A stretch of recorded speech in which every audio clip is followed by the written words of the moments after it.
Good morning everyone, I am Mark Stephen Lesondra and my topic is about Article 254, Discharge of Firearms and Article 255, Infanticide. So, first we're discuss na ito ang Article 254 which is Discharge of Firearms. So, any person who shall shoot at another with aiming firearm shall suffer the penalty of prison correctional in its minimum and medium period. So, ang discharge of firearms is this is a crime where the person can discharge or aim the firearm into another person without intention to kill.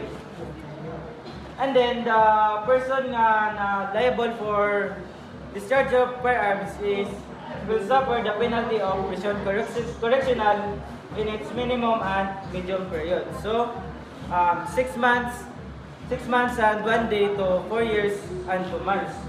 So then and least the facts of the case are such that the act can be held to constitute restricted or attempted parricide, murder, homicide, or any other for which a higher penalty is prescribed by any of the articles of this code. So if ay circumstances nga na beyond na sa elements is di na siya matawag og discharge of firearms.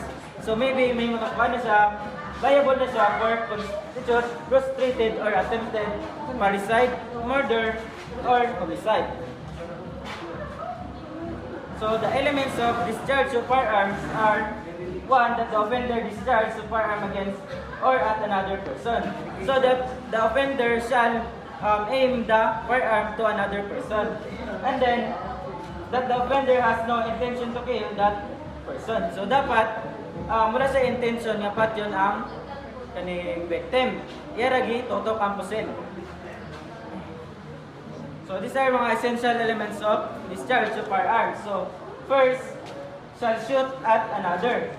The act constituting the offense is shooting at another with any firearm without intent to kill him. If the firearm is not discharged at the person, there is no crime of discharge of firearms. So in discharge of firearms, dapat the offender or the accused must discharge the fire or aim the firearms into another person.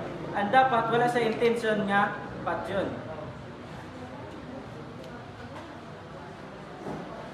So, discharge towards the house of victim is not illegal discharge of firearm.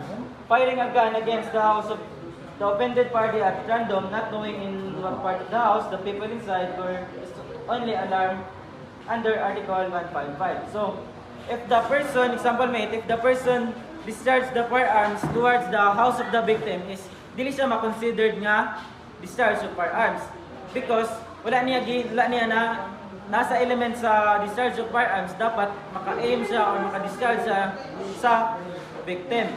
So kani nga in this case dili na siya matawag og discharge of firearms. Instead, alarms and scandal under Article 155. And then, there must be no intention to kill. And the purpose of the offender is only to intimidate or frighten the offended party.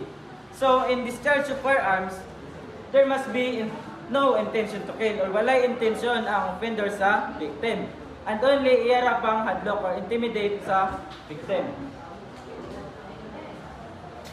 And intent to kill is negative by distance of 200 yards between offender and victim. So in this case, in discharge of firearms, it's hard to prove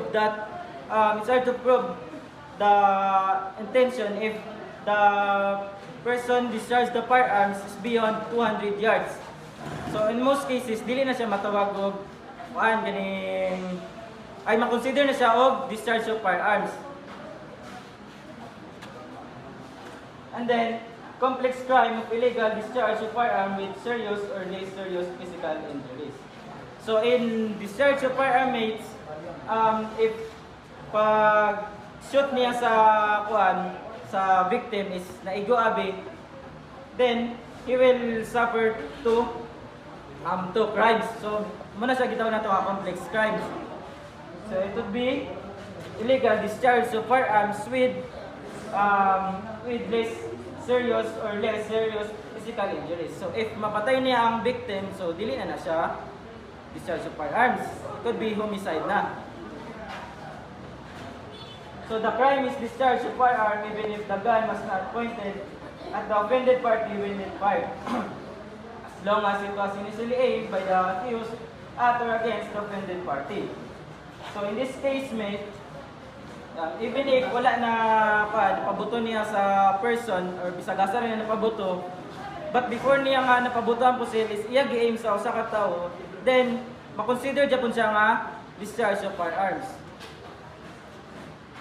Example, number 1, as the accused aimed the gun. So, ang accused niya gi-aim or gitutok niya ang pusil sa victim and was about to shoot the offended party who was being seated. A third person tap it down. So, third party or usa ka tawo nga ni tap sa pusil, and then so that when it fired, the bullet hit the floor. So, na ang pagpusilya ay sa floor rack. So, in this case, illegal discharge of firearm. Kaya na, pibkan man, kaningin na initially discharge man niya sa victim. And note, there is no intention to kill in this case. So number 2 example, the accused intimidated the complaining witnesses by pointing his revolver in their direction. So example, yagi kuan, discharge or gi-aim ang firearm sa ka complaining witness using his revolver. Whereupon they throw themselves upon disarm him. Gani fight back ang victim. Yagi challenge gani, nagagawa na sila possess. So in the course of the struggle, the accused discharged the revolver so close to one of the complaining witness. So in this case, is ma-held liable japon ang offender kaya man gi-aim sa victim even if wala na igo. So next, third example, when B with intention to knock A with the butt of the gun. So, si B, iyan na sa intention nga, unala na gani ang kanya ang victim, gamit sa lubot sa pusil. And then, approach A, but the latter meet B. So, nakabantay si A. And try to snatch the gun away from B. So, same kaganiya, yes, iya gi-challenge ang kaning offender. So in the course of struggle, the gun was fired by B at couple of meters in front of A. So na-shoot niya, then wala na igo si A. So in this case, B is guilty of illegal discharge of firearms. Kaya wala man na-prove na nasa intent nga patyon si A. So but a public officer who fired his revolver in the air in order to capture some gamblers and to prevent them from escaping was acquitted as he was not guilty of any crime. So if ang public officer abi is ni pabuto po sa ilo niya gi-aim din niya pa kanabi sample niya shoot the gun above, and then kana nga cases dili siya matawag nga discharge of firearms or wala any crime nga ma-commit sa public officer. So next is we move on to the section 2, infanticide and abortion. So Article 255 or infanticide. So ang infanticide, mate, this is the crime where the person who kills a child less than 3 days or 72 hours. So the penalty provided for parricide in Article 246 and for murder in Article 248 shall be imposed upon any person who shall kill any child less than 3 days of age. So ang penalty sa infanticide is magdepende siya sa penalty sa murder and parricide. If relative ba nakapatay sa bata, then ang penalty ana is under Article 246, which is parricide. If dili man relative ang nakabatay, so the penalty is under Article 248, which is murder. So same, reclusion perpetua. So if the crime penalized in this article be committed by the mother of the child for the purpose of concealing her dishonor, she shall suffer the penalty of prison mayor in its medium and maximum periods.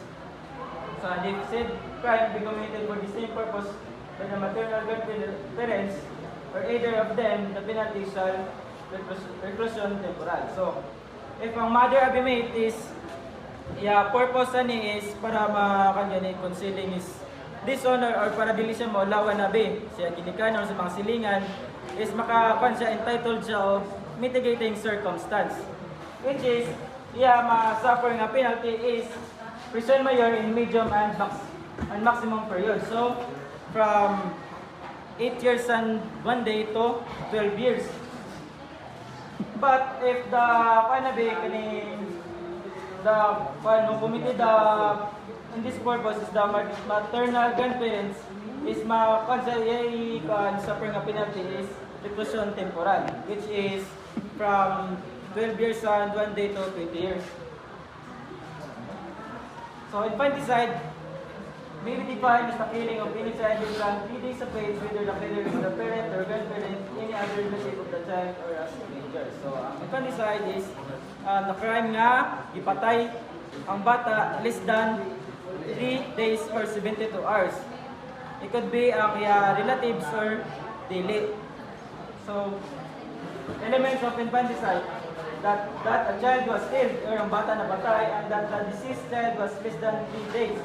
So kung nagibalik-balik may nga dapat ang bata is less than 3 days siya mapatay. And the accused killed the same child. So dapat na ay patay nga na commit. So these are the essential elements of infanticide. So the penalty is that for parricide or murder, but the name of the crime is always infanticide. So Article 225 does not provide the penalty for infanticide. The penalty must be taken from Article 246 or from Article 248. So, ang infanticide is, ang penalty sa infanticide is must be taken from Article 246 and Article 248, murder and parricide. So father or mother or legitimate other ascendants who kills a child less than 3 days old to suffer penalty for parricide. Other person who kills a child less than 3 days to suffer the penalty for murder. So if ang nakapatay sa bata is from mother or father or mother or mga legitimate ascendants, is they will suffer the penalty of parricide. So the possible penalty of parricide is reclusion perpetua. But then if dili relative sa bata ang nagpatay, then he will suffer the penalty of murder, which is reclusion perpetua. Infanticide to conceal dishonor. An unmarried woman give birth to a healthy living child, then quickly leave home and bury the infant nearby. The child's body shows signs of possible suffocation. The person will know so distant pressure by another person.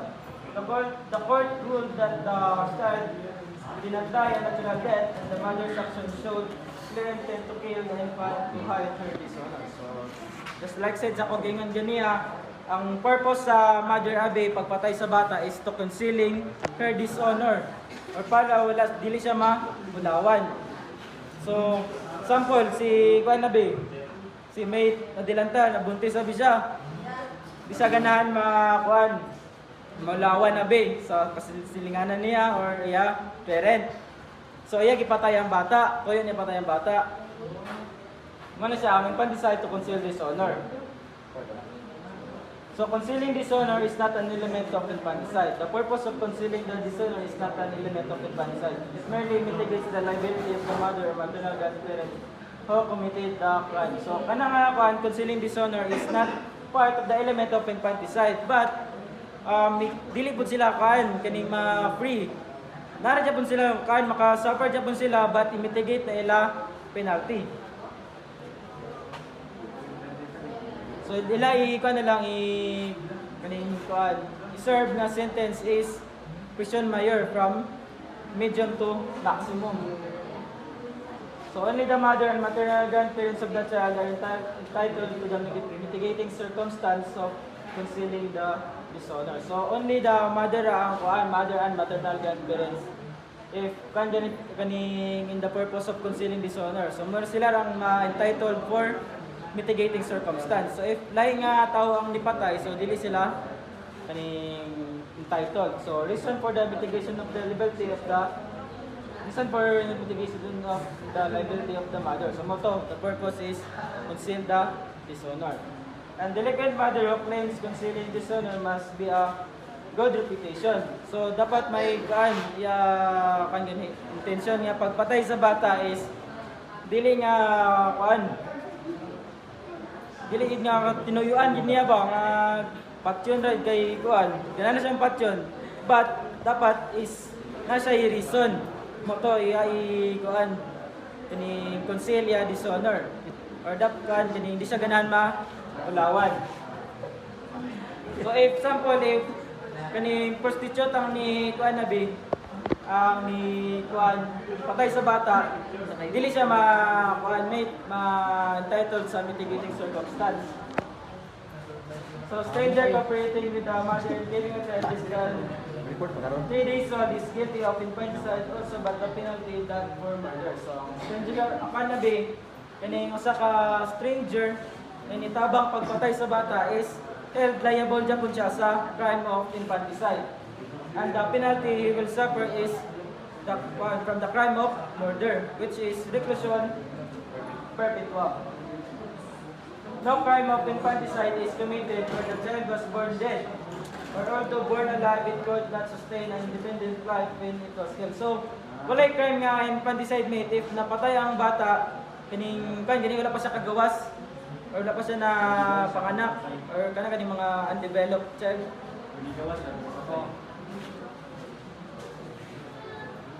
Example, a woman gave birth to a child born dead on account of darkness of the night. Instead of grief being done to burn it, the lifeless body was deposited by other accused na whole 1 meter dead.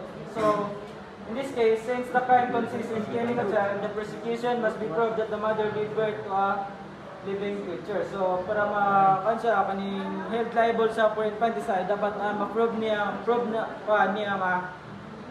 ma-prove sa court nga na pagawas yun ang bata. Nabuo.